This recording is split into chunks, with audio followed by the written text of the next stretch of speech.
My name is Dr. Tisha Evans, and with me today is Carson Raquel. And welcome to Be Well. This is a show created by Your Therapy Now. For more information on the services we offer, check out our website at yourtherapynow.com. All right, so today, Carson, we have some questions and answer section. We always love to ask real questions from our amazing supporters out there, which is you, so that we can weave that into what we've been talking about this month, which has been healthy and unhealthy boundaries. All right, so I'm just gonna dive right in and ask Carson. All right, so this was the first question from one of our supporters.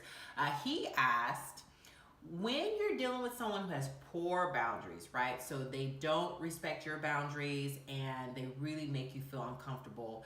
How do you advocate for yourself without coming across as being mean? Well, being mean is very easy. I will say it's easy to get off me, back away, don't talk to me. I mean, and it's easy because it gets the response that you want. Someone will leave you alone. But when you don't want to come off as mean, and we shouldn't want to come off as mean, we want to get our point across, but we don't have to do it in that way.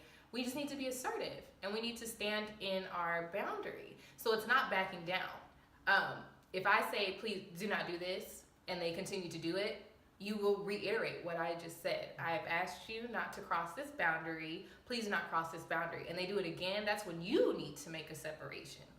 Because you can't force anyone to do anything, but you can control yourself, and you can control the situations you put yourself in. So if someone is not respecting your boundaries and you have communicated well, it's time for you to take a step back and protect yourself. I love that, Carson. The idea of you being clear, you're repeating what your boundaries are, and then you're setting a consequence, which is, hey, if this continues to happen, I have to separate. And it might even be helpful to even say to that person, if you continue to do this over and over again, then this is going to be the cost. But I really love what you said about being very clear and repeating it. Yes, and this is not to be confused with a threat, as we spoke about in our last month's series. This is not a threat to say, if you do this, then I'm going to do this. This is actually a boundary setting, and it is healthy. It is to say, if you continue to do this to me, I will have to then move myself this way. It's not about being negative. It's not about, I'm leaving you, I'm not talking to you again, I'm not doing this. It is literally about what would be the consequence for this action. And that is a part of being an adult, a part of being a human. There are consequences for every action, whether they are good or bad. Great. Now, say, for instance, if the person is setting a boundary, right? So let's think about another scenario. Say you're in a relationship, either with your friend or we're talking about a relationship with your coworker or a loved one, and they have a boundary that makes no sense to you, right? Like literally doesn't make any sense. But you value that relationship, and they're being clear of, if we're trying to be connected, you need to honor this boundary. Like, what do you do in those scenarios? So I have been on both sides, to where I've been the one whose boundaries have not been respected, and I've been the one who has not wanted to respect a boundary because it doesn't make sense to me. But we have to make sure that we understand that it's not about you. A person's boundary is not about you or how you feel about it. It's about them. And so whether it makes sense to you or not, it should be honored and respected. Now, you can talk to them and try to get an understanding about why they have that boundary, or not. It's up to you, but you just have to respect it. So I've been the person who set a boundary, and someone has constantly violated that boundary. What it did to me was made me feel uncomfortable. It made me want to withdraw and not deal with the person anymore. But then it also never helped with our relationship. It added negativity into our relationship.